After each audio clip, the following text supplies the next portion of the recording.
Hello, my dear sleepy listener.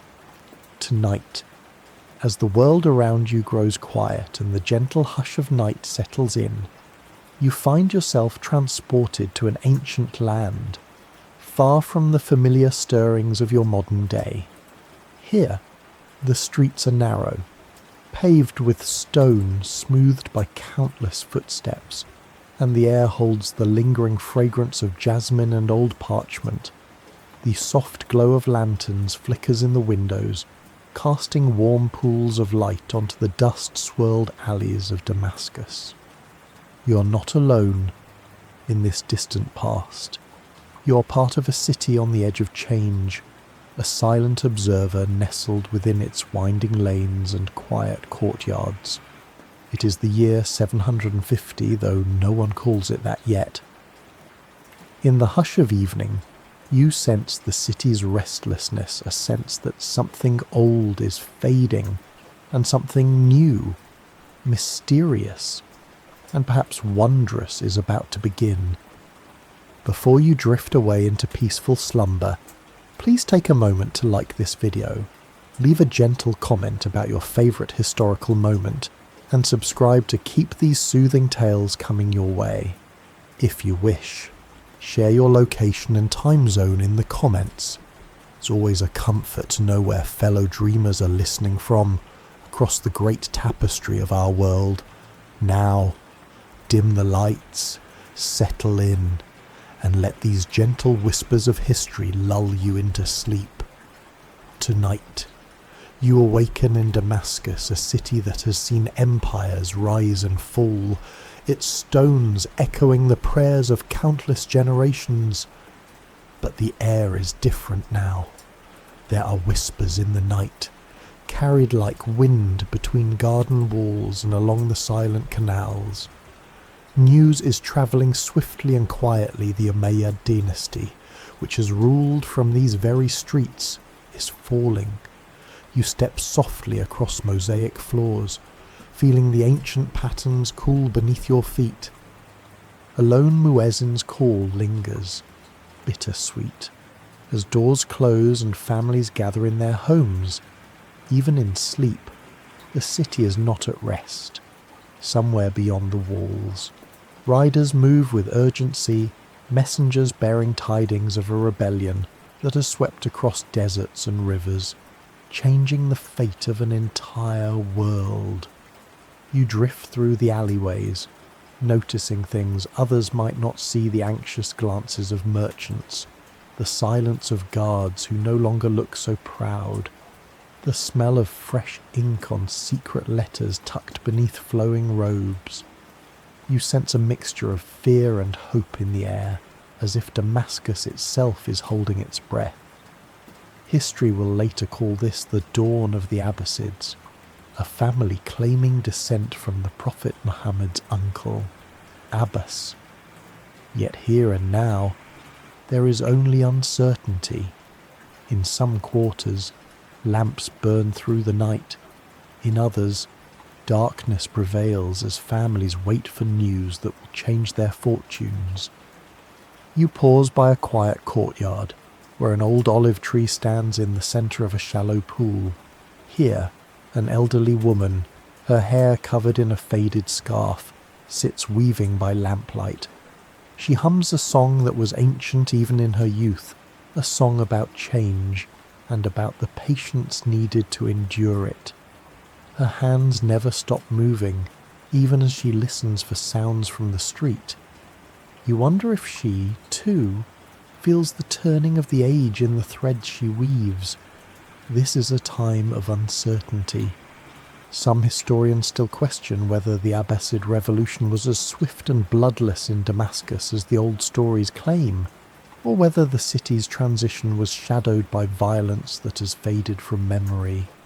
All agree, however, that this was a moment of profound transformation, and that in the silent hours of this city, a new world was waiting to be born.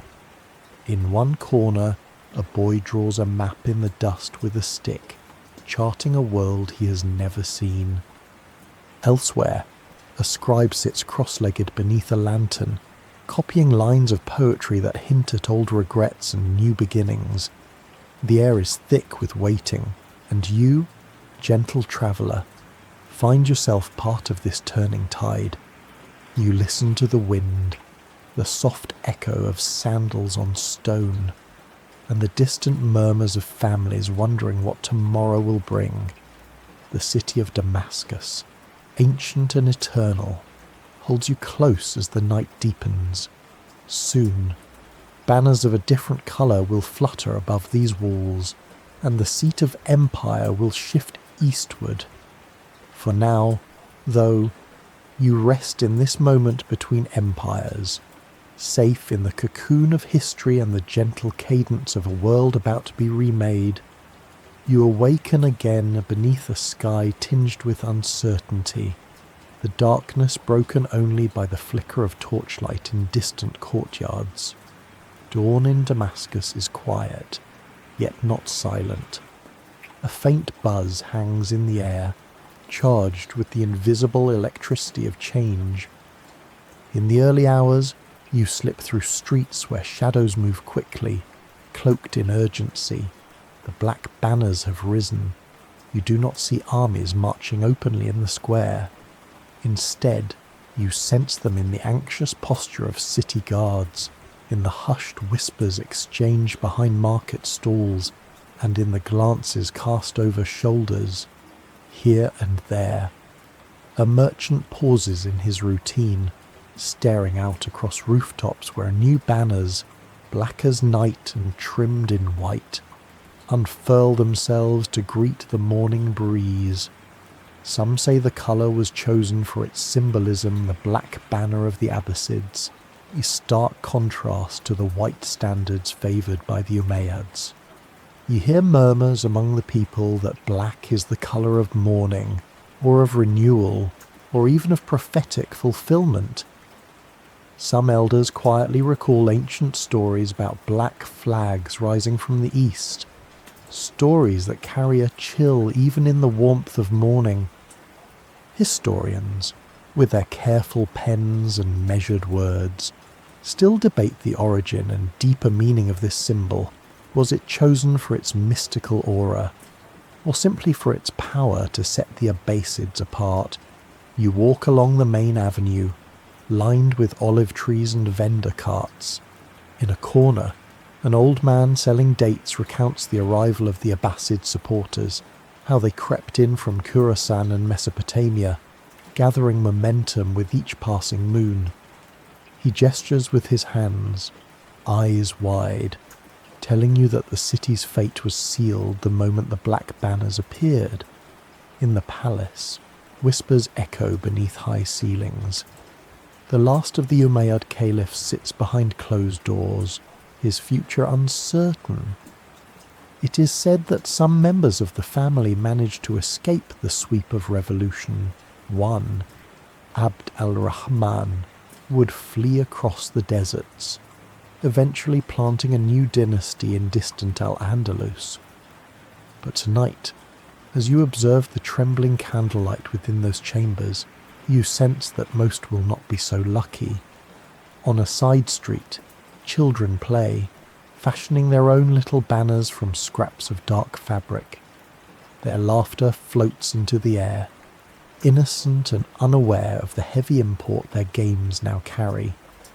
Across the street, an elderly baker, famous for his honeyed flatbreads, distributes his last loaves of the day, pausing to murmur a soft prayer for safety. He recalls, in a voice just above a whisper, how many rulers he has seen rise and fall, how every new banner brings both hope and heartbreak. You listen to rumours stories of secret treaties made in the dark, of bribes exchanged beneath the floorboards of stately homes. Some tell of betrayals, others of long-planned alliances, and always, the black banners ripple on the horizon, silent witnesses to the drama quietly unfolding. Scholars will one day piece together these events with cautious care, sifting through chronicles that sometimes contradict each other. Did the city welcome the Abbasids, Or was it forced to accept them at sword point? Was the revolution the will of the people, or the ambition of a clever few? Even now, as you wander through Damascus, you hear different stories from every corner. Yet amid the uncertainty, one thing is clear: the old order is ending. You catch a glimpse of an exhausted courier, his robes stained with dust, as he delivers news to the new Abbasid governor. Change moves at the pace of a racing steed, leaving behind only the footprints of those brave or desperate enough to run beside it. As evening returns, you join a family gathered on their rooftop. They share a simple meal, lentil soup and warm bread under the first stars of a new era. An older sister recounts, with soft wonder, how her grandfather claimed to have seen the very first black banner raised beyond the city's walls. Whether or not the tale is true, the family listens, comforted by the notion that they are witnesses to history's unfolding story. Tonight, as you close your eyes, you feel the pulse of transition all around you. Damascus, in the hush between empires, waits quietly for what tomorrow will bring. You awaken to a faint glimmer of dawn as it threads its way through the curtains of your chamber. In the heart of Damascus, you sense the city's air has shifted. It is not simply a matter of new banners or new rulers. Something deeper moves beneath the cobbled streets. The seat of empire itself is about to depart, drawn eastward by the ambitions and dreams of a new dynasty. You drift through the grand halls of the Caliph's residence, where murmurs of preparation mingle with the clatter of trunks and crates.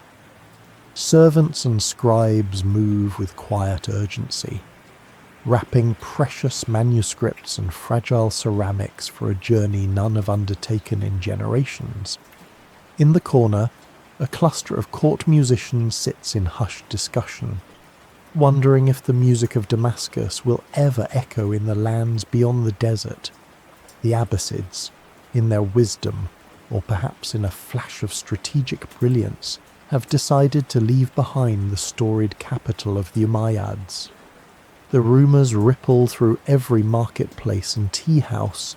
A new city is to be founded, somewhere along the green banks of the Tigris, where ancient trade routes converge and the land offers both riches and safety. Baghdad. The very word is whispered with a mix of hope and awe, as if it is not simply a place, but a promise. You join the great migration east.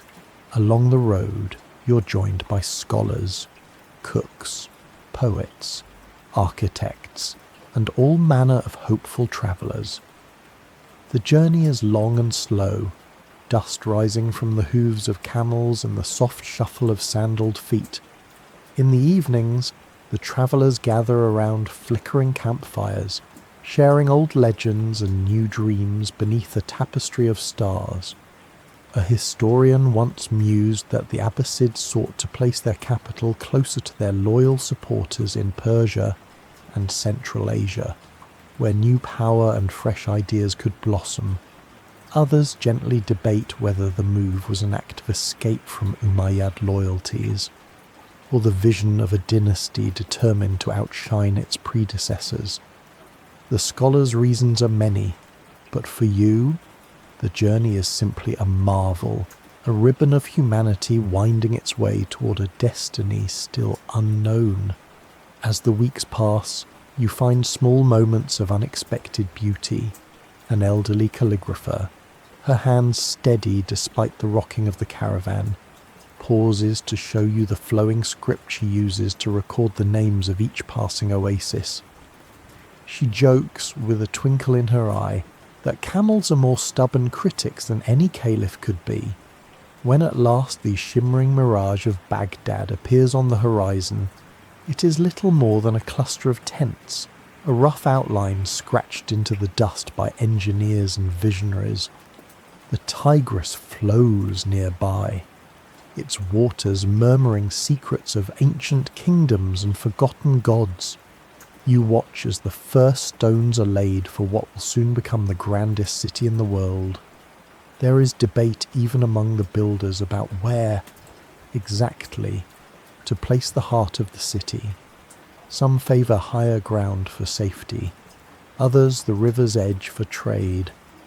In the end, Caliph al-Mansur's will prevails, and a round city is planned, a city like no other, with concentric walls and carefully plotted quarters, each designed to protect the Caliph and display the new empire's unity. As the sun sets, you walk through the budding streets of Baghdad. There's the scent of cedar wood and fresh mortar, the clang of hammers, the gentle hum of ambition. You catch sight of a group of children playing beside the Tigris, building small cities from mud and reeds. Their laughter is the music of new beginnings. In a quiet corner, a Persian astronomer sketches the city's foundations by starlight, arguing gently with his companion about the alignment of the gates. Historians still wonder, did the architects truly consult the stars, as legend suggests, or is this but another charming tale woven by Baghdad's first storytellers? You pause beneath a half-built archway as the moon rises, painting the newborn city in silver. Here, on the banks of the river, a new story begins, not just for the Abbasids, but for the entire world. Baghdad breathes its first, and you are there to witness the miracle.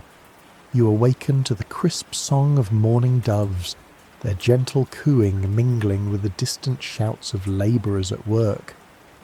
It is the early age of Baghdad, and the city is still growing, spreading out like a garden, unfurling its petals along the Tigris.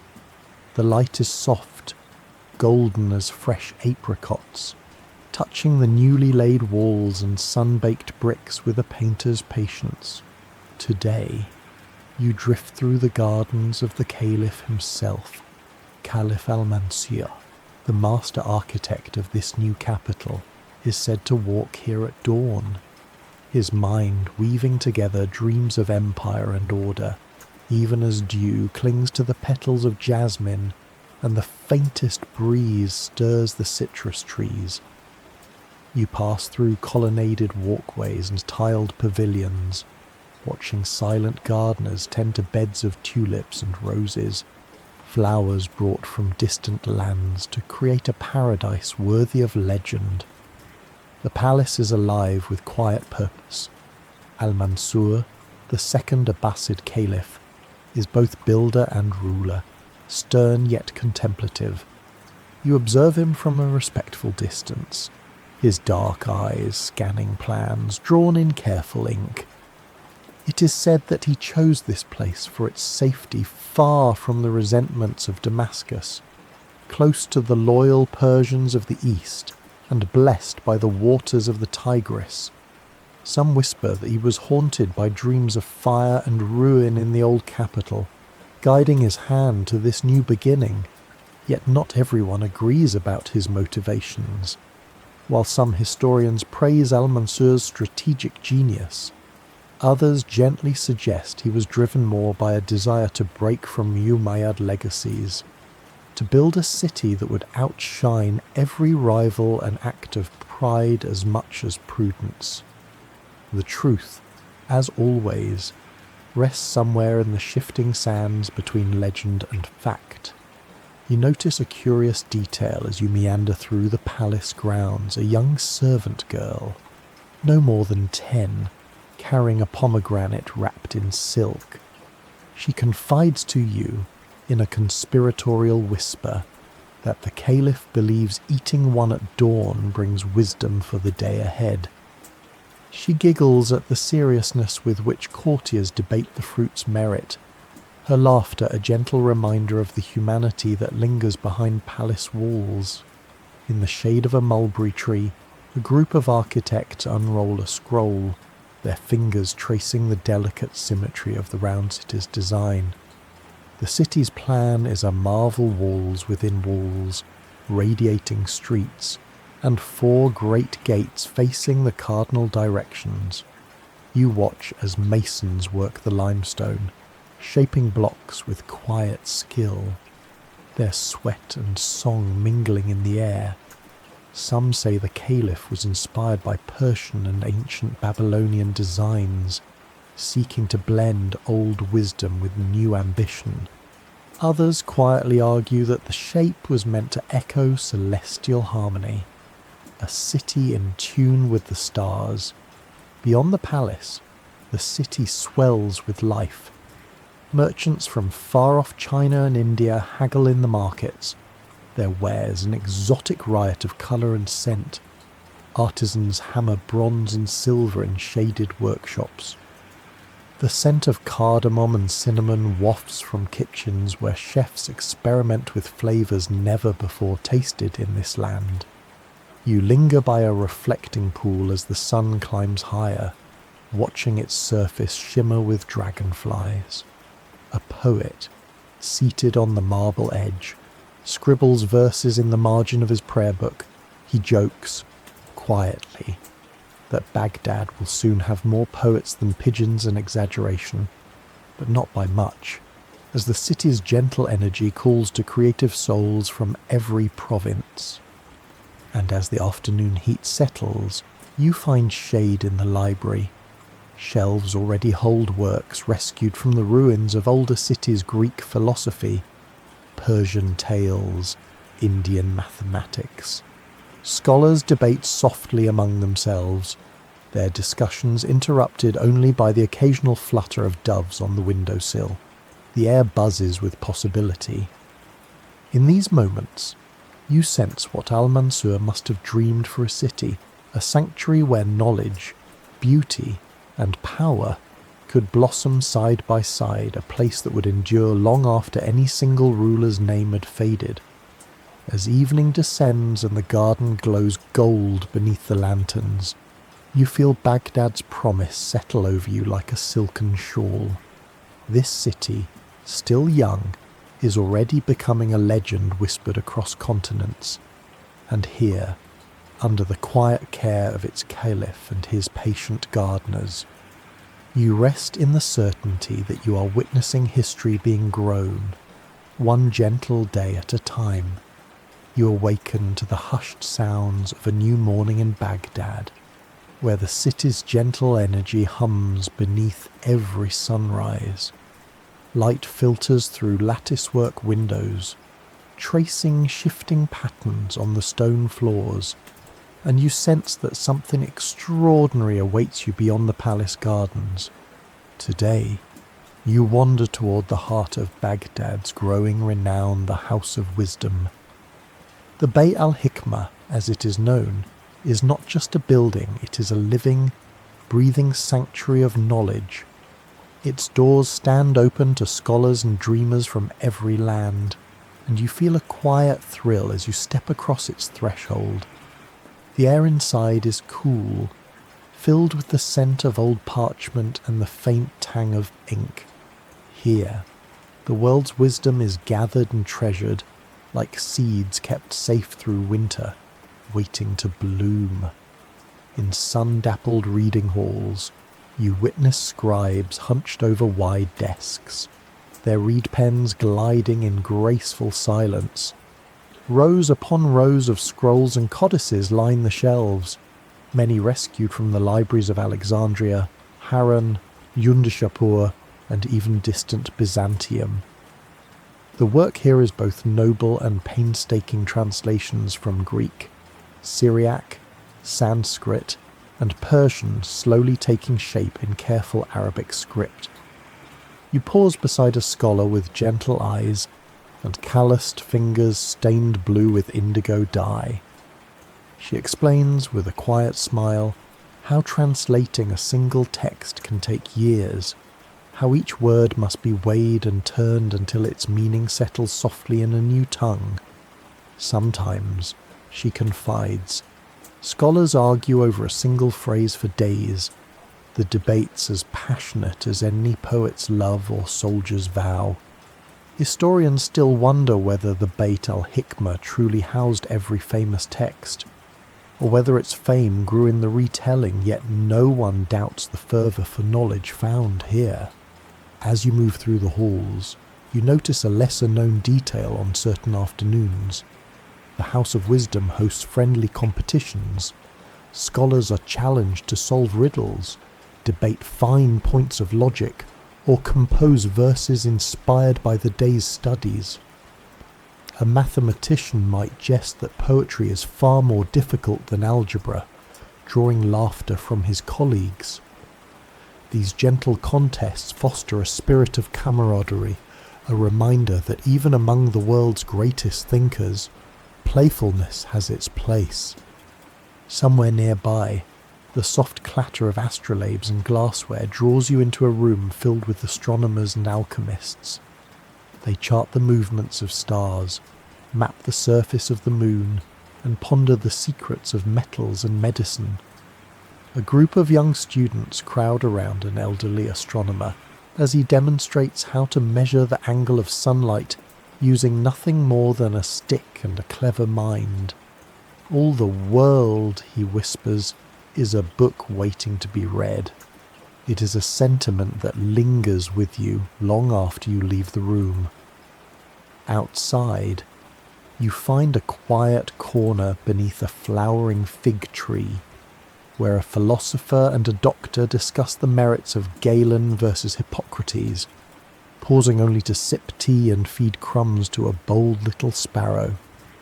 There is a warmth in their discourse, an openness that defines Baghdad's golden age, a willingness to listen, to question, to dream beyond the boundaries of old dogma. Yet, not every voice agrees on how this openness came to be. Some scholars believe the caliphs themselves were the true patrons of learning. Others argue that it was the tireless work of countless anonymous translators and teachers who created the city's intellectual climate. A few even whisper that the House of Wisdom's origins lie deeper in Persian and Hellenistic traditions, woven together here by fate and fortune. As with so much in history, certainty is elusive, yet the wonder is undeniable. As the sun begins to sink, you stroll back through the halls, hearing laughter, song, and the quiet murmur of prayers rising toward the domed ceiling.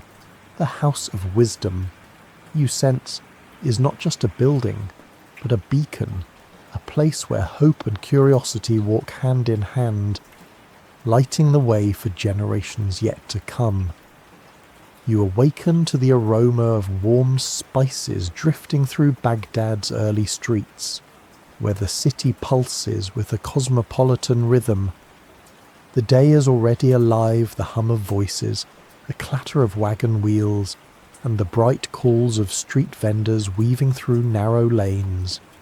Here, you step into the heart of the marketplace, where cultures and flavours mingle in a dance that never truly sleeps.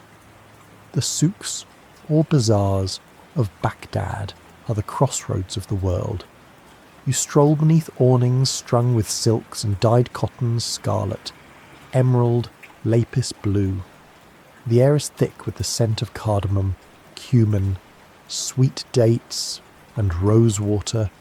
Traders from as far away as China, India, Byzantium, and even the wild lands of the Franks and Slavs fill the market with their languages, their laughter, and their wares. Baghdad, you realize, is not just a city of rulers and scholars, it is a gathering of worlds. As you wander past the stalls, you pause beside a merchant hawking his treasures from the East porcelain bowls painted with the wings of cranes, bolts of brocade shimmering with threads of gold, and a stack of paper still new enough to the city that each sheet is as precious as silk. He tells you, with a conspiratorial grin, that Baghdad is now the greatest trading hub between the Mediterranean and the distant kingdoms of the Orient. His stories, some true, some exaggerated, swirl around you like the scent of incense, not far away. A young street performer balances a pyramid of pomegranates on his head, making the watching crowd laugh and clap.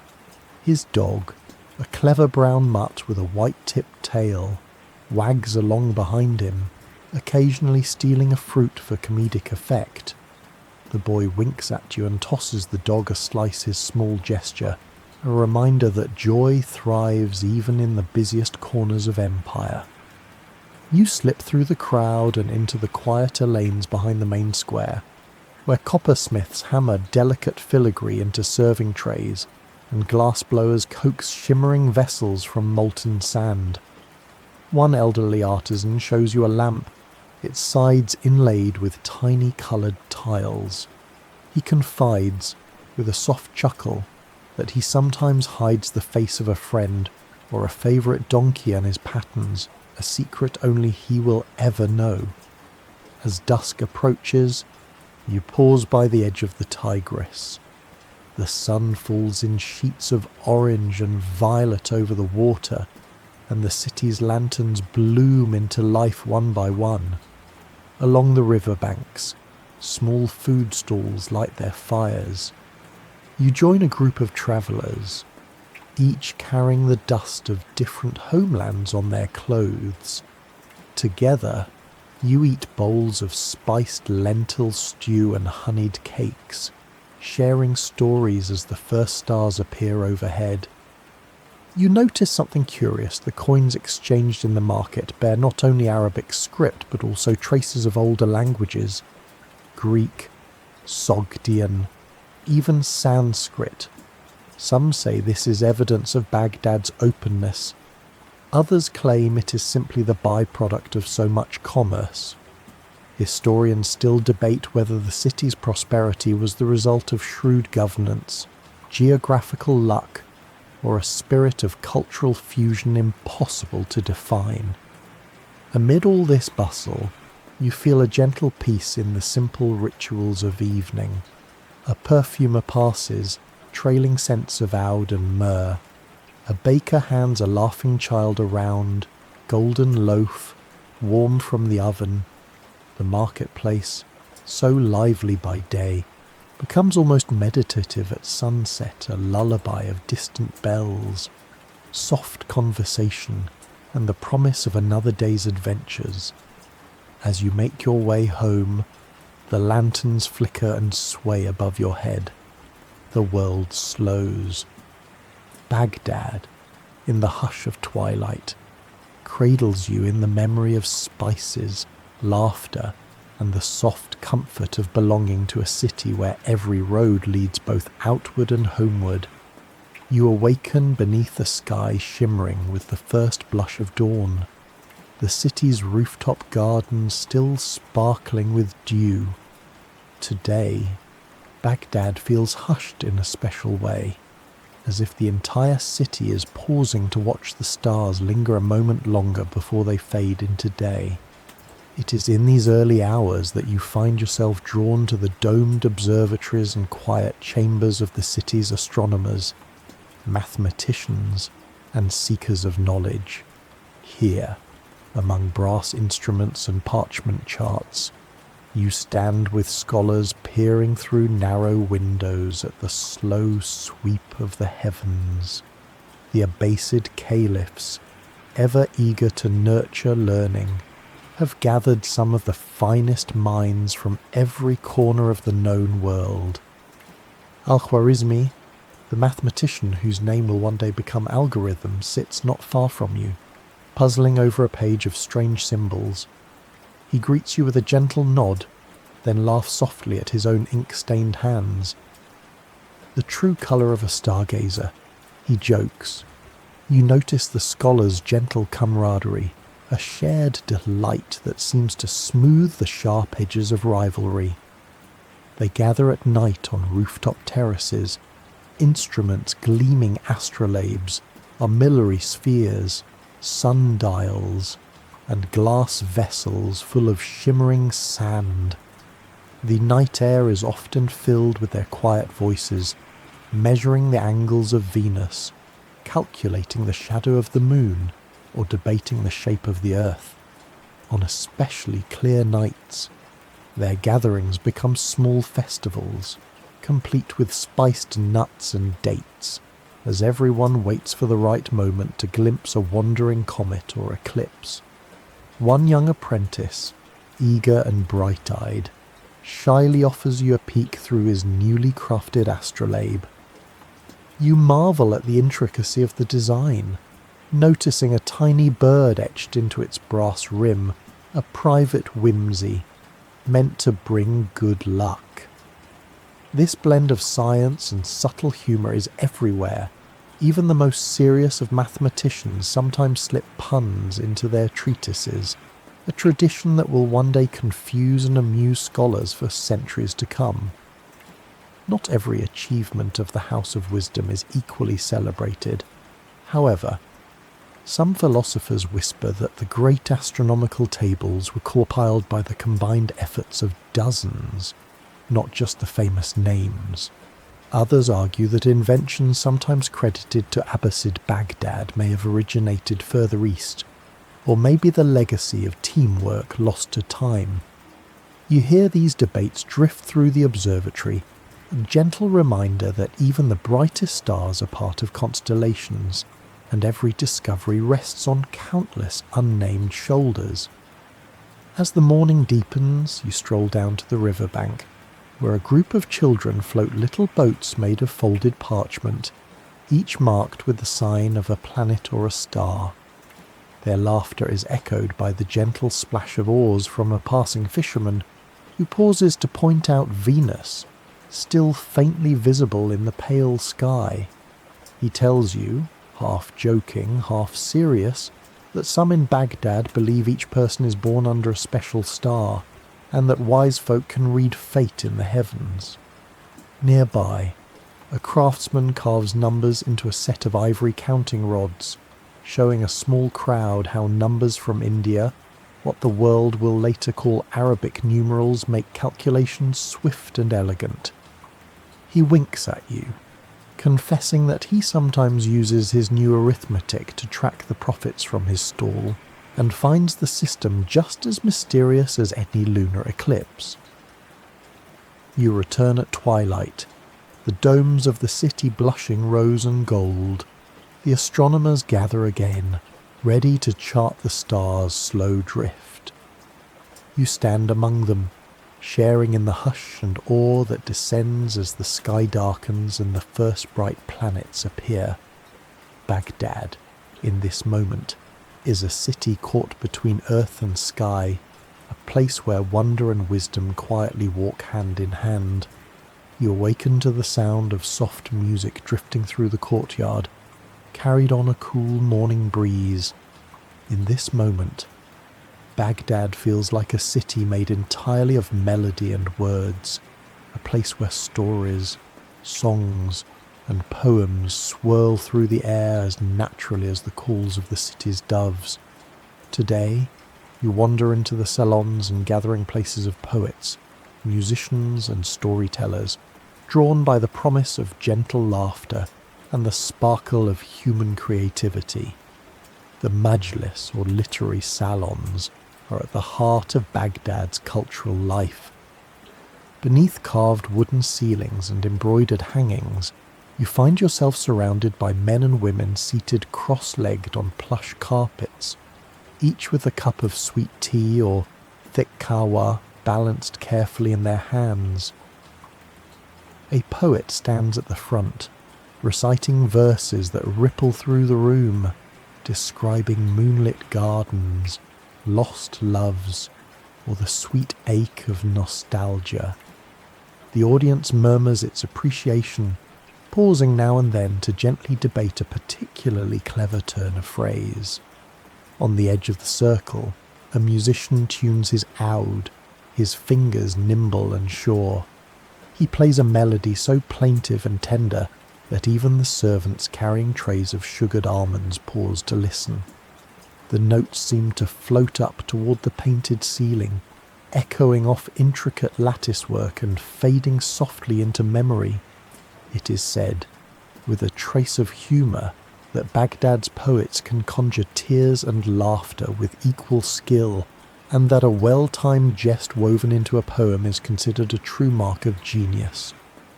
Not every story finds easy agreement, though. You overhear gentle debates. Was it Abu Nuwas, that famously witty and mischievous poet who truly composed the city's most beloved verses? Or did a forgotten rival inspire the lines first? Some wonder if tales of legendary gatherings are exaggerated, a creation of nostalgic memory. Perhaps, as no chronicle can capture the shifting sparkle of real conversation and laughter. You smile at the thought, realizing that sometimes the uncertainty only makes the magic stronger. A lesser-known moment catches your eye. In one corner, a woman of quiet dignity helps a young servant recite his first poem aloud.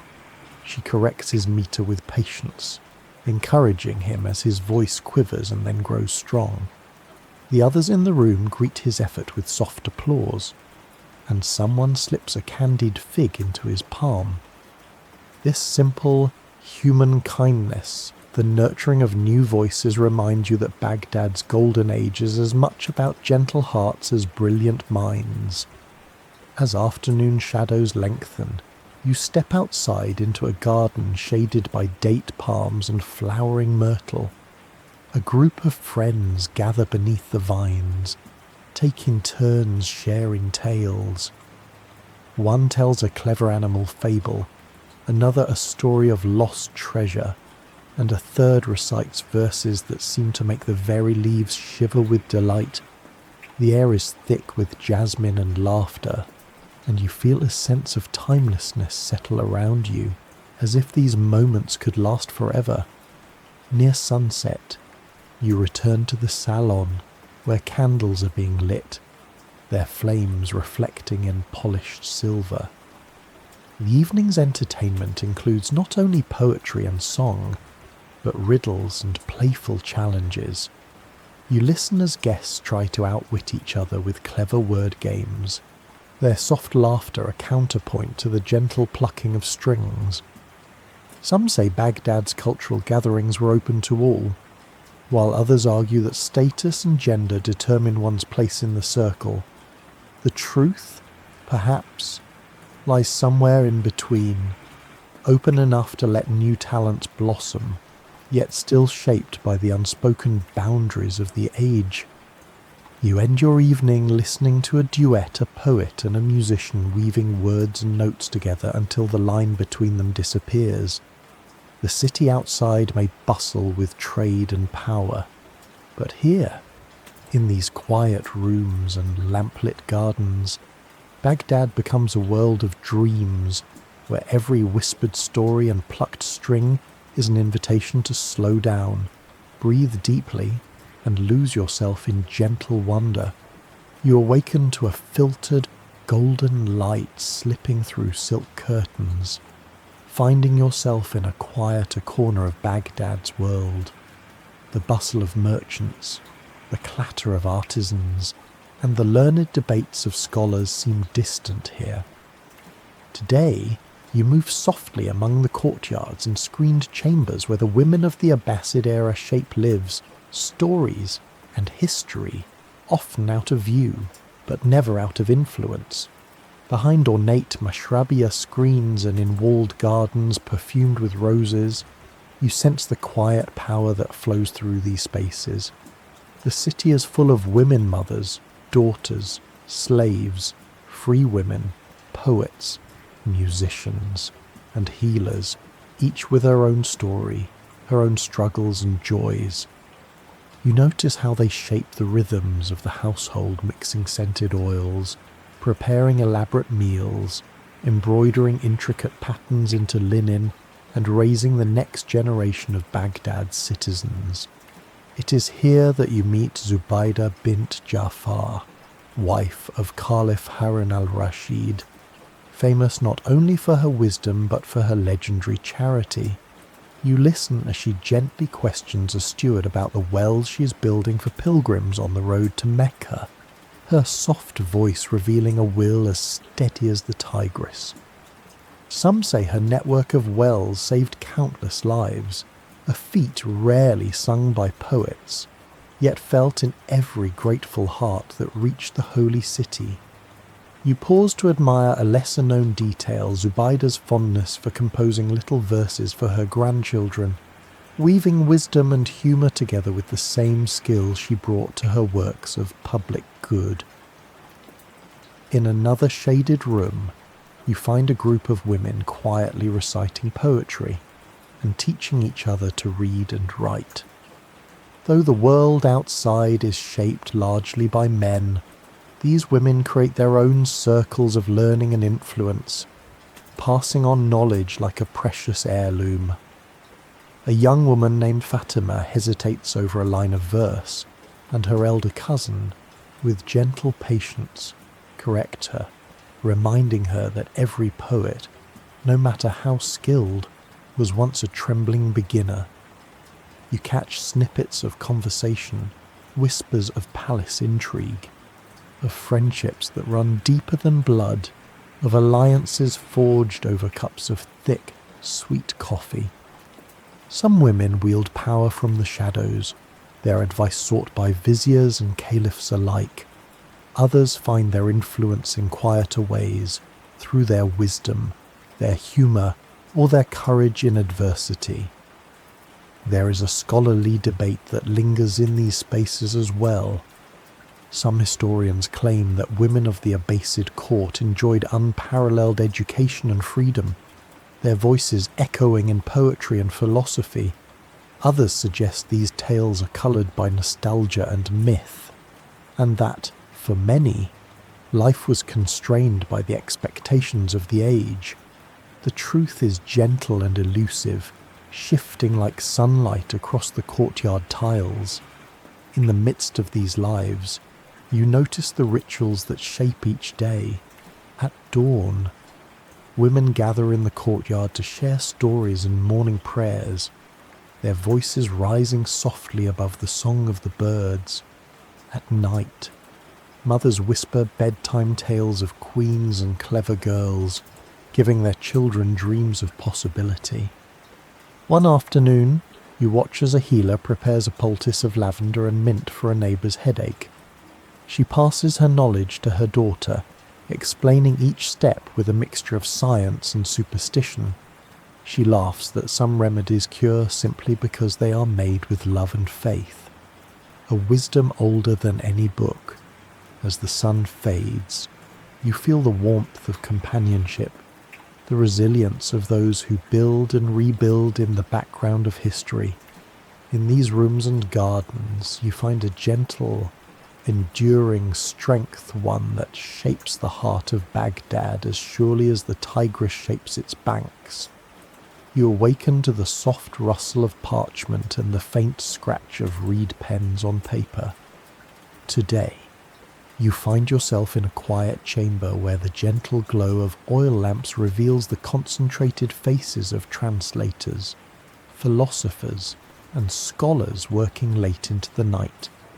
This is the sanctuary of thought where ancient wisdom is reborn, the very heart of the Abbasid intellectual world.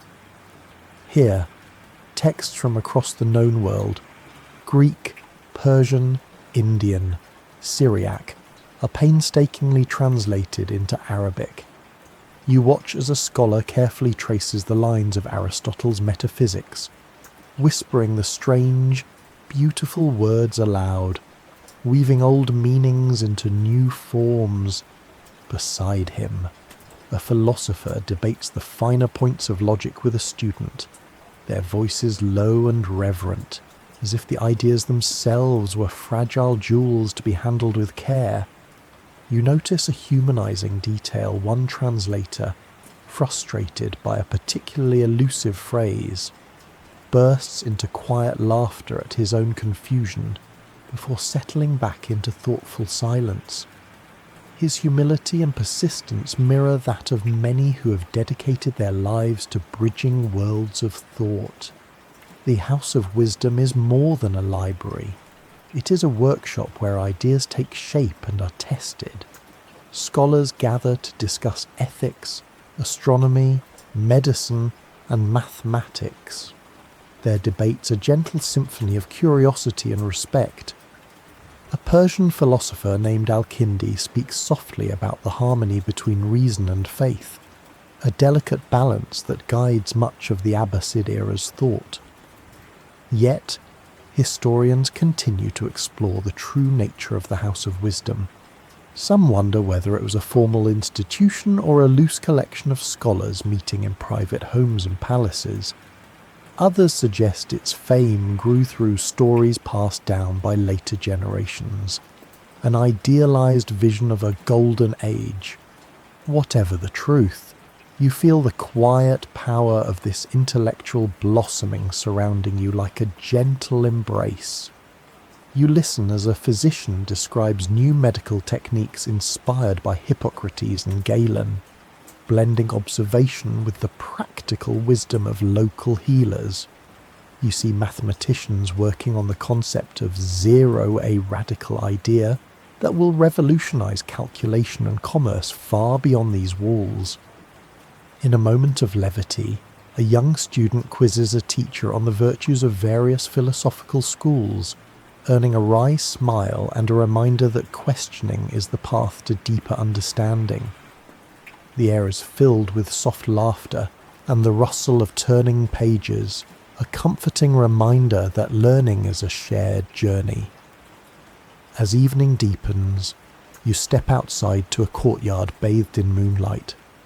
The scholars gather here to share poetry and stories, their voices weaving through the cool air. A poet recites verses that honour knowledge itself, praising the light it brings to the darkest corners of the mind. You rest beneath the stars, feeling the gentle pulse of a world transformed by thought, translation, and the endless pursuit of understanding. Baghdad's House of Wisdom is not just a place, it is a whisper across centuries, inviting all who listen to dream, learn, and grow. You awaken to the soft murmur of voices weaving through the morning air, carrying the cadence of thoughtful debate.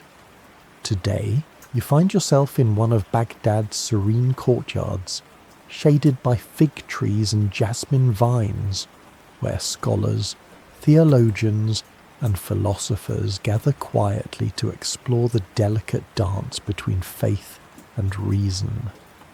The conversations here flow gently, like a calm stream meandering through the gardens. You overhear a respectful discourse about the nature of the divine, where voices rise and fall not in anger but in patient inquiry. One scholar speaks of the Quran's eternal wisdom, while another gently challenges him with questions drawn from Aristotle's logic or Platonic ideals. The air is thick with the scent of frankincense and soft incense, mingling with the earnest hum of human curiosity. A curious detail catches your ear, a young student nervously reciting a poem that attempts to bridge the worlds of philosophy and devotion, his voice trembling slightly before steadying with quiet confidence. His teachers smile kindly, encouraging the blending of ideas as a path toward deeper truth. Yet, even in this serene setting, you glimpse the shadows of uncertainty.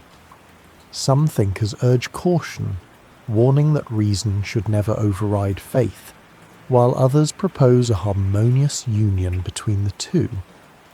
Historians today continue to debate how these delicate balances shaped Islamic philosophy and theology during the Abbasid era. Was it a golden age of synthesis, or a battleground of competing ideas nearby? You see a physician applying both traditional remedies and newly translated medical texts to tend to the sick. His methods, informed by faith and science alike, symbolize the era's gentle embrace of knowledge in all its forms.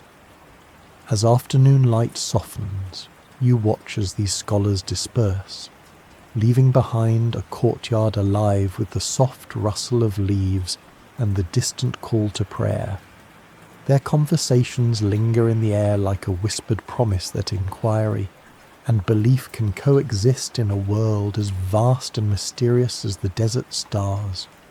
You lie back beneath the open sky, feeling the comforting balance of doubt and certainty, reason and faith, carrying you softly toward rest. You awaken to the gentle rustle of parchment and the soft murmur of voices echoing through vast chambers lined with scrolls and ledgers. Today, you find yourself tracing the far-reaching influence of the Caliphate as messages, mandates, and knowledge ripple outward from Baghdad's centre like waves upon the Tigris. In the bustling halls of administration, you observe scribes and couriers preparing letters sealed with intricate wax stamps, destined for distant provinces. The Abbasid caliphs govern an empire that stretches from the deserts of North Africa to the mountains of Persia, and maintaining this vast domain requires a delicate web of communication and governance. You watch a messenger ready his horse, leather pouch strapped firmly to his side. His journey will take him across sun-baked plains and winding mountain passes, carrying instructions that will shape the lives of countless people. He jokes softly with a stable hand that the sands know all my secrets, a wry acknowledgement of the loneliness and danger of his mission. The empire's bureaucracy is renowned for its sophistication. Officials employ detailed record-keeping, tax collection, and legal codes designed to ensure order and justice. Yet, scholars gently debate whether this sprawling system was a flawless machine or a patchwork of local customs and shifting loyalties held together by the caliph's will. Along trade routes, caravans bear not only spices and silk, but also official decrees and scholarly works. You see merchants exchanging scrolls that contain laws, philosophical treatises, and poetry, their wheels turning under stars that have guided travellers for millennia. You pause to observe a provincial governor reading a dispatch from Baghdad, his face thoughtful as he contemplates new policies. Nearby, a judge consults a book of laws, an early example of written justice, blending Islamic principles with the customs of diverse peoples. Despite the empire's reach, you notice moments of fragility, messages delayed by sandstorms, regional rulers asserting independence, and occasional misunderstandings that ripple quietly through the administrative web. Historians still debate how much control the caliphs truly held over their far-flung territories, with some viewing the empire as a centralized power and others as a constellation of semi-autonomous regions. As evening descends, you find yourself beside a canal, watching boats glide silently under the silver moon. You think of all the letters, orders, and knowledge carried by hands like yours across this vast empire, each a thread connecting distant lives in a tapestry of governance and culture. With a final glance at the shimmering water, you feel the quiet pulse of an empire held together by words, trust, and the tireless efforts of countless unseen hands. You awaken to the soft warmth of dawn spreading over distant hills and riverbanks, sensing the vastness of the Abbasid realm stretching far beyond the city walls. Today, you travel not just through streets or palaces, but through the shifting tides of power that ripple across provinces, cities, and deserts, a delicate dance of unity and unrest that defines the empire's very heartbeat. From the capital's gleaming courts to remote mountain villages, you feel the ebb and flow of authority. In some regions, caliphal governors administer justice and trade with calm efficiency. In others, local leaders push back, asserting traditions and power that sometimes conflict with Baghdad's decrees. The empire is a living thing, stretching like a great river, sometimes widening in peaceful stretches, other times crashing over rocks of rebellion. You find yourself near the edges of the empire, where whispers of revolt occasionally stir the desert winds. The Zanj uprising, a prolonged and formidable rebellion led by enslaved peoples in the southern marshlands, echoes in the distance, a reminder that beneath the grandeur and learning, many lives remain marked by hardship and resistance. The slow-moving conflict draws on resources and attention, challenging the Caliphate's authority in a way that few had imagined possible. Yet, amid these challenges, you observe the resilience of local communities and the persistence of trade and culture. Markets continue to hum, caravans traverse perilous routes, and scholars correspond across thousands of miles. The Caliphate's reach remains vast, but always with subtle tensions, like a finely tuned instrument that requires constant care. Some historians argue that these strains foreshadow the gradual decentralization of Abbasid power, while others suggest they are natural growing pains of an empire embracing diversity on an unprecedented scale. The truth, as always, is woven from many threads. Along a dusty caravan trail, you meet a merchant who speaks with pride of Baghdad's influence, yet laments the growing dangers on the roads. A poet recites verses about the fleeting nature of power and the quiet strength of ordinary people who endure through times of change. As twilight falls, you watch the stars appear, their steady light a comforting contrast to the uncertainties below.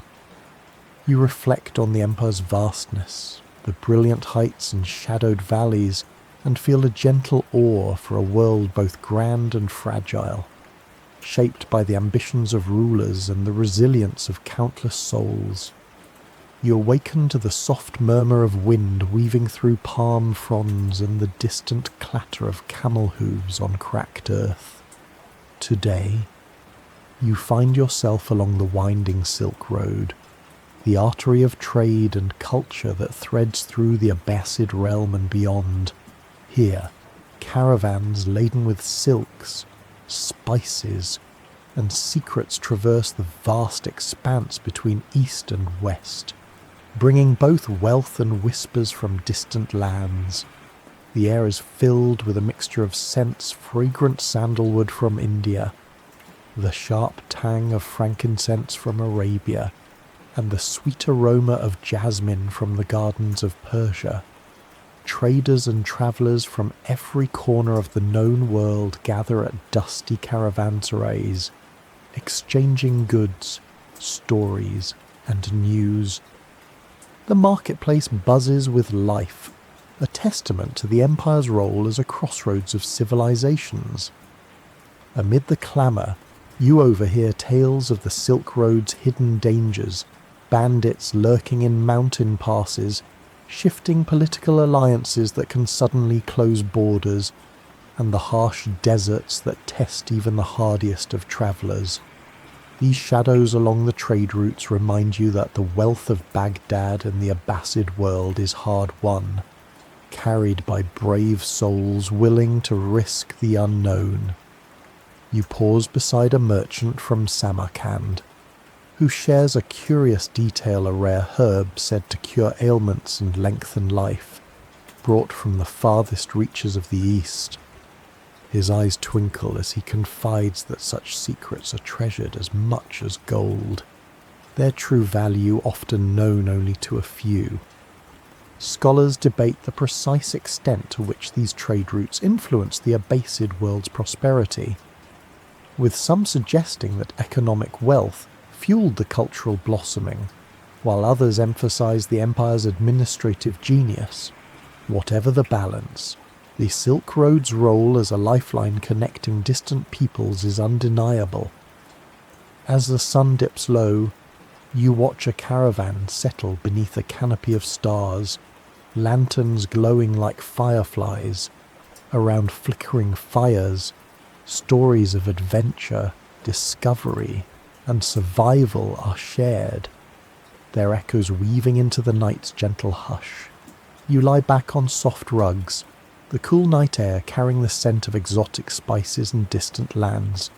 Here, on the edges of empire and history, you rest cradled by the whispers of a world both vast and intimately connected. You awaken to a quiet morning filtered through stained glass windows, the soft glow of candlelight lingering as you enter the ornate halls of Baghdad's later caliphs. Today, you wander through chambers steeped in opulence where silks rustle, incense curls upward, and shadows hold whispered secrets. The courts of these rulers are places of splendour and subtle intrigue. Rich tapestries line the walls, and jewel-encrusted lamps hang from intricately carved ceilings. Courtiers and advisors move gracefully, their steps measured, their smiles practiced. You notice how even a glance can carry meaning, how alliances are often sealed in silence rather than speech. In a quiet alcove, you watch as a vizier and a poet exchange words coated in honeyed flattery, their conversation a delicate dance of power and persuasion. Nearby, a eunuch serves wine in crystal goblets, his eyes scanning the room with keen awareness. It is said that these men, often overlooked, hold some of the most influence in the caliph's inner circle. You catch a glimpse of a light-hearted moment, a court jester performing clever wordplay that brings genuine laughter, breaking through the layers of formality. His humour is a gentle balm, a reminder that even in places of great power, human joy still finds a place. Yet, the court's grandeur masks tensions beneath its surface. Rivalries simmer between factions, and whispers of plots drift like incense smoke. Historians debate how much these intrigues weakened the Caliphate's authority, while others suggest they were merely part of the natural ebb and flow of political life. You are drawn to a lesser-known detail, the role of music in courtly life. Musicians from distant lands perform on the oud and knee, their melodies weaving through the halls like silk threads. A renowned singer captivates the caliph and his guests, her voice soft and haunting, a gentle echo of the city's complex soul. As twilight deepens, you stroll through the palace gardens, where fountains murmur and moonlight turns marble statues to silver. The scent of orange blossoms mingles with the faint aroma of musk. Here, away from prying eyes, the weight of power feels lighter, touched by moments of beauty and reflection. You rest beneath a canopy of stars, the court's lights flickering behind you. In this blend of splendour and shadow, Baghdad reveals itself as a world of contrasts where human ambition and delicate grace coexist, quietly shaping the fate of an empire. You awaken to the gentle sway of reeds and the distant murmur of water. Today, you find yourself drawn to the southern marshes near Basra, where the land is a mosaic of wetlands and waterways, home to a people whose voices rise in songs both ancient and resolute. Here echoes the distant drumbeat of the Zanj uprising, a remarkable chapter in Abbasid history often overlooked, yet brimming with human struggle and quiet courage. The Zanj were enslaved Africans who laboured in the harshest conditions of the salt marshes, draining swamps and working fields beneath an unforgiving sun. Their lives were marked by toil and resilience, their spirits woven into the rhythm of the land. In secret gatherings among the reeds, leaders emerged, men and women who dared to imagine freedom and justice. You witness the slow gathering of these rebels, moving like shadows through the marshes, their voices rising in whispered chants that carry across the water. Their struggle was prolonged and fierce, challenging the Caliphate's authority and forcing the empire to confront uncomfortable truths about power and humanity. A local fisherman shares a lesser-known tale of a woman named Aliyah, whose wisdom and bravery became a beacon for the rebellion. She is said to have used knowledge of the marshlands to guide her people through the shifting waterways, evading capture with a quiet grace. Though much about her life remains shrouded in mystery, her legacy lingers like the scent of lotus flowers on the breeze. Historians continue to debate the causes and impacts of the Zanj revolt. Was it a spontaneous uprising driven solely by desperation, or a more organised movement shaped by political and economic grievances? Some suggest it exposed the limits of Abbasid control, while others see it as a powerful testament to resistance against oppression. As twilight falls, you watch flickering lanterns bob on the water's surface, reflections dancing like spirits among the reeds. The rebels' fires burn softly, casting long shadows that merge with the night. Despite the hardships and violence, there is a deep sense of hope, a yearning for a world where every voice might be heard and every life valued. You lie back on a bed of reeds, the cool night air wrapping around you. In the quiet of the marsh, you feel the enduring heartbeat of those who dared to dream beyond the bonds that held them, their whispers carried gently by the river's flow. You awaken to the soft murmur of the desert winds mingling with the scent of blooming jasmine. Today, your journey carries you to the vibrant crossroads where Persian culture breathes new life into the Abbasid world, weaving poetry, art, and governance into the tapestry of the empire. Persian poets and viziers hold a quiet power here, their voices rising like the gentle call of a knee flute across sunlit courtyards. You find yourself in the company of great minds, Rumi's precursors, wise counsellors, and eloquent storytellers, each adding a rich layer to Baghdad's ever-expanding mosaic. In the palace, a Persian vizier consults the caliph with measured words, guiding decisions with a blend of ancient wisdom and diplomatic finesse.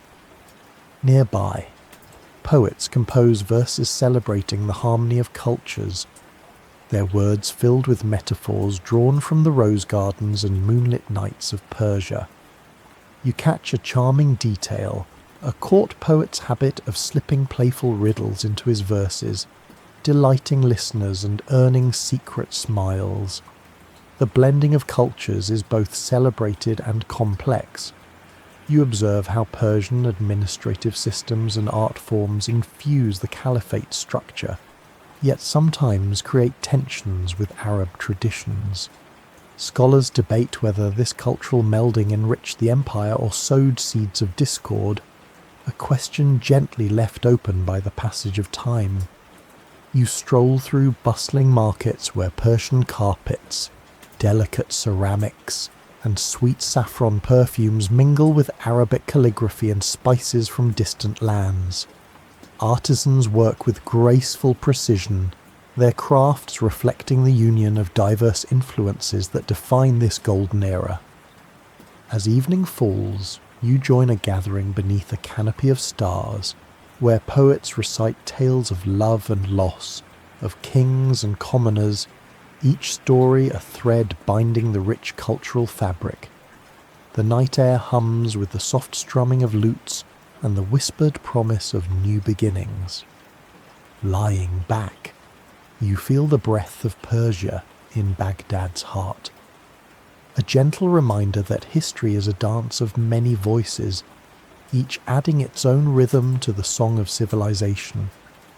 You awaken to the soft glow of dawn filtering through the high windows of a quiet street in Baghdad. The city, once vibrant and alive with endless possibility, now feels more subdued, as if the weight of years has settled gently over its stone and mortar. Today, You walk through quieter avenues where the grandeur of the past lingers like a fading perfume. The once bustling markets hum more softly. Fewer caravans bring their exotic wares, and the laughter of children is more rare among the narrow alleys. Some scholars continue their work in modest libraries, their scrolls and books treasured more than ever as fragile links to a glorious past. You pause by a small school where a few students gather beneath an olive tree, reciting verses that speak of hope even in times of change. You notice the slow decay in the city's walls, patches of crumbling stones softened by ivy and dust. Yet, the House of Wisdom's lamp burns on, albeit dimmer. A librarian shares a quiet tale of manuscripts hidden away from prying eyes, saved by devoted hands determined to preserve knowledge for the future. This resilience, small but persistent, feels like a heartbeat steady against the march of time. Historians debate the reasons for Baghdad's decline. Some point to political fragmentation, others to economic hardship, and still others to the shifting centres of power beyond the city's borders. What remains certain is that the city's spirit endures in whispers and memories, in poetry and prayer, and in the quiet determination of its people. You find solace in a garden where an elderly woman tends roses, her touch gentle as the petals she nurtures. She speaks softly of the city's past, her eyes bright with the light of stories passed down through generations. Nearby, a group of musicians play a mournful melody on the oud, their notes drifting through the evening air like a soft farewell. As twilight deepens, you settle beneath a canopy of stars, the city's minarets silhouetted against the night sky. The gentle breeze carries the scent of jasmine and the faint echo of prayers. In this moment, Baghdad feels both fragile and eternal, a place where history and memory intertwine, inviting you to rest in its quiet embrace. You awaken to a distant rumble, faint at first, like the soft growl of a gathering storm. The city of Baghdad, once radiant and secure, now holds its breath beneath a sky heavy with uncertainty. Today, you sense the approach of forces that will change the course of history, a shadow cast long before the first arrow is loosed. From the horizon come whispers of the Mongol horde, riders swift as the desert wind, their banners snapping like thunder. Tales spread through the city like wildfire of cities conquered, of empires shattered, and of the unstoppable advance of a force unlike any other. Traders hurriedly pack their goods, scholars fold their manuscripts, families clasp hands, each person grappling with the weight of what might come. In the narrow lanes, a lantern flickers uncertainly. An elderly bookseller, his hands trembling, wraps precious texts in cloth books passed down through generations, carriers of a civilization's soul. He murmurs prayers beneath his breath, hoping that the city's wisdom might yet survive the storm. You walk alongside courtiers and soldiers preparing defences, their faces drawn tight with worry yet steadied by duty. Among them, a young officer jokes softly about the Mongols' speed and cunning, even as his eyes betray the tension beneath his calm. It is said, with bitter irony, that no walls can hold back the tide of fate, no matter how high or strong. Historians debate the details of the siege that will soon follow, how the city fell, how many lives were lost, and how much of Baghdad's golden legacy was consumed by fire and sword. Yet in this moment, you only feel the charged silence, the quiet before history's most devastating storm. As twilight deepens, you find a moment of peace in a small courtyard garden. where the scent of orange blossoms mingles with the cool evening air. A child plays quietly among the roses, unaware of the shadows looming beyond the city's gates.